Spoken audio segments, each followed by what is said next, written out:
வணக்கம் and welcome to செரி சமையல். இன்றைக்கி நம்ம ஹோம்மேட் மேங்கோ ஐஸ்கிரீம் எப்படி சிம்பிளாகவும் ரொம்ப டெலிஷியஸாகவும் செய்கிறதுன்னு பார்க்கலாம் வாங்க. நான் இதுக்கு 1 கிலோ மாம்பழம் எடுத்திருக்கேன். மாம்பழத்தை நல்லா கழுவி எடுத்துக்கோங்க. மாம்பழத்தை கட் பண்ணி உள்ளே இருக்க ஃப்ளஷ் எல்லாத்தையும் டைஸ் பண்ணி ஒரு பவுலில் அதை கலெக்ட் பண்ணிக்கோங்க. ஸோ ஐஸ்கிரீம் பீட்டரே யூஸ் பண்ணாமல் நம்ம மிக்ஸி பிளெண்டரில் செய்யும் போது எப்படி ஸ்மூத்தாக பண்ணுறதுன்றதுக்கு சில டிப்ஸ் இருக்குது. அந்த வீடியோக்கு நடுவில் நான் சொல்கிறேன். ஸோ வீடியோ ஃபுல்லாக ஸ்கிப் பண்ணாமல் பாருங்கள். நல்லா இனிப்பாக இருக்க மாம்பழமாக பார்த்து எடுத்துக்கோங்க. ஏன்னா புளிப்பாக இருந்துச்சுன்னா அது மொத்தமாக ஐஸ்கிரீமே ஸ்பாயில் பண்ணிவிடும். ஸோ நல்லா இனிப்பாகவும் ஜூஸியாகவும் இருக்க மாம்பழமாக பார்த்து எடுத்துக்கோங்க. இப்போ நம்ம கலெக்ட் பண்ணி வச்சுருக்க மேங்கோ பல்ப் எல்லாத்தையும் நம்ம ரெஃப்ரிஜரேட் பண்ணி கூல் பண்ணிக்கலாம்.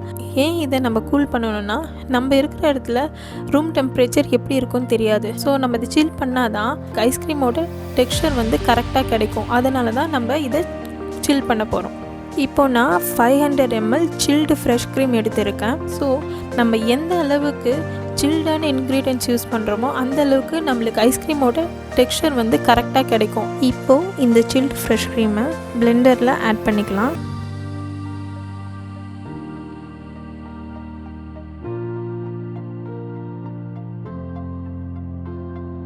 இப்போ இதில் 400 ml கண்டென்ஸ் மில்க் ஆட் பண்ணிக்கோங்க. இது ரெண்டுத்தையும் 2 minutes பல்ஸ் மோடில் வச்சு பிளெண்ட் பண்ணுங்கள்.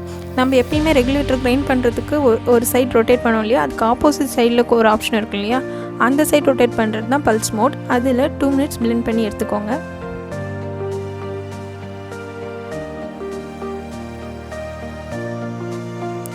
இப்போது இந்த சில்ட் மேங்கோஸை நம்ம பிளெண்டரில் ஆட் பண்ணிக்கலாம். இப்போது இந்த சில்ட் மேங்கோ பல்ப்பையும் நல்லா பிளெண்ட் பண்ணி எடுத்துக்கலாம். இப்போது நம்ம இதை பிளெண்ட் பண்ணி எடுத்தாச்சு.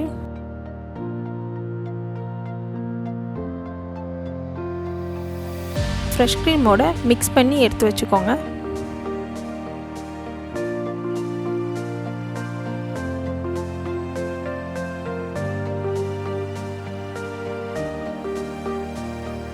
இப்போது இந்த மிக்சரை நம்ம சின்ன சின்ன போர்ஷன்ஸாக ஆட் பண்ணி பிளெண்ட் பண்ணிக்கலாம்.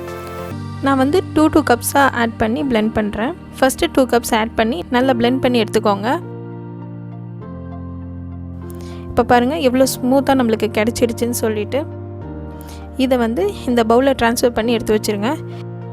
இந்த மாதிரி அடுத்தடுத்த போர்ஷன்ஸையும் பிளெண்டரில் ஆட் பண்ணி நல்லா பிளெண்ட் பண்ணி எடுத்துக்கோங்க. இதையும் 2 minutes பல்ஸ் மோடில் பிளெண்ட் பண்ணுங்கள். நீங்கள் அந்த மாதிரி பிளெண்ட் பண்ணாலே போதும், நல்லா ஸ்மூத்தாக நம்மளுக்கு கிடச்சிரும்.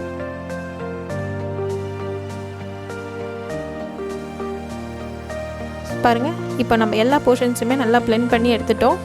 இப்போது இதை கிளிங் ராப் வச்சு நல்லா டைட்டாக கொஞ்சம் கூட ஏரோ இல்லை வேக்யூம் ஸ்பேஸோ நடுவில் இல்லாத மாதிரி நம்ம க்ளோஸாக அழுத்தி இதை நல்லா ரேப் பண்ணி க்ளோஸ் பண்ணிக்கோங்க. ஏன்னா நீங்கள் அந்தமாரி வேக்யூம் ஸ்பேஸ் விட்டிங்கன்னா அதில் தான் அந்த கிறிஸ்டல் ஐஸ் ஃபார்ம் ஆகும். ஸோ அந்த மாதிரி டெக்ஸ்சர் ஃபார்ம் ஆகக்கூடாதுன்றதுனால தான் இந்த மாதிரி க்ளோஸாக நான் உங்களை கவர் பண்ண சொல்கிறேன். இப்போது இதை 8 to 12 hours ஃப்ரீசரில் வச்சுருங்க. நீங்கள் ஓவர் நைட் கூட வைக்கலாம். நான் ஓவர் நைட் தான் வச்சு எடுத்துருக்கேன். இப்போ இந்த கிளிங் ரேப்பை நம்ம ரிமூவ் பண்ணிடலாம். இப்போ நீங்களே பார்க்கலாம் இது எந்த அளவுக்கு க்ரீமாக ஃபார்ம் ஆகிருக்குன்னு சொல்லிட்டு. கொஞ்சம் கூட அந்த ஐஸ் டெக்ஸ்சரே இதில் வரல பாருங்கள். ஸோ நான் சொன்ன மாதிரியே நீங்கள் கரெக்டாக கவர் பண்ணி வச்சிங்கன்னா இது பர்ஃபெக்டாக இந்த மாதிரி ஃபார்ம் ஆகும். ஸ்கூப்பரை ஒரு வாட்டி சுடு தண்ணியில் விட்டு எடுத்துக்கலாம். அப்போ தான் நம்மளால் ஈஸியாக ஸ்கூப் பண்ண முடியும். ஸோ இப்போ ஐஸ்கிரீமை நம்ம அழகாக ஸ்கூப் பண்ணி எடுத்துக்கலாம். பொறுமையாக ஸ்கூப் பண்ணுங்கள். நீங்கள் ரொம்ப வேகமாக டப்புலாம் பண்ணாதீங்க, அழகாக வரும். ஸோ பொறுமையாக கொஞ்சமாக ஸ்கூப் பண்ணி எடுத்துக்கோங்க. ஸோ இந்த மாதிரி நம்ம எலக்ட்ரிக் பீட்டர் இல்லாமல் பண்ணும் போது அப்போ நம்ம கண்டிப்பாக ஃப்ரெஷ் க்ரீம் யூஸ் பண்ணியும் கண்டென்ஸ் மில்க் யூஸ் பண்ணி தான் பண்ணணும். அப்போ நம்ம பாலோ இல்லை நம்ம சுகர் போட்டு அதை ரெடியூஸ் பண்ணி அப்படி பண்ணிங்கன்னா அது எப்படி இருந்தாலுமே அந்த கரெக்டான ஒரு க்ரீம் டெக்ஸ்சருக்கு வராது. ஸோ அந்த மாதிரி நீங்கள் பண்ணும் போது கண்டிப்பாக உங்களுக்கு எலக்ட்ரிக் பீட்டரோ இல்லை ஹேண்ட் பீட்டர் வச்சு நீங்கள் பண்ணுறதோ அந்த மாதிரி உங்களுக்கு தேவைப்படும். நீங்கள் இது எதுவுமே இல்லாமல் பண்ணுறீங்கன்னா கண்டிப்பாக இந்த மாதிரி கொஞ்சம் க்ரீமான, அதாவது நம்ம கண்டென்ஸ் மில்க்கும் க்ரீமியான டெக்ஸ்சரில் இருக்குது, ஃப்ரெஷ் க்ரீமும் அப்படி இருக்குது. ஸோ அந்த மாதிரி இருக்கிற மாதிரி எடுத்து பார்த்துக்கோங்க. அப்போ தான் கரெக்டான இந்த க்ரீம் ஃபார்மில் உங்களுக்கு வரும். அதாவது பீட்டர் எல்லாம் நான் பண்ணும்போது சொல்கிறேன். பீட்டர் உங்ககிட்ட இருந்துச்சுன்னா நீங்கள் தாராளமாக வந்து அந்த லிக்விட் ஃபார்மில் மில்க்கை வச்சு சுகர் போட்டு அந்த மாதிரி நீங்கள் பண்ணலாம். அப்போ உங்களுக்கு கரெக்டாக அந்த க்ரீம் டெக்ஸ்சரில் வரும். ஸோ இதெல்லாம் தான் வந்து குட்டி குட்டி டிப்ஸ் கரெக்டான இந்த மாதிரி ஐஸ்கிரீம் வந்து ஹோம்மேட் ஐஸ்கிரீம் வந்து பர்ஃபெக்டாக வர்றதுக்கு. ட்ரை பண்ணி பார்த்துட்டு உங்களோட ஃபீட்பேக் வந்து என்னோடய கமெண்ட் செக்ஷனில் ஷேர் பண்ணுங்கள். செரி சமையலுக்கு சப்ஸ்கிரைப் பண்ணிக்கோங்க. பக்கத்தில் இருக்க பெல் ஐக்கானை கிளிக் பண்ண மறந்துடாதீங்க. அப்போ தான் நான் போகிற ரெசிபி வீடியோஸ் உங்களுக்கு நோட்டிஃபை ஆகும். தேங்க்யூ.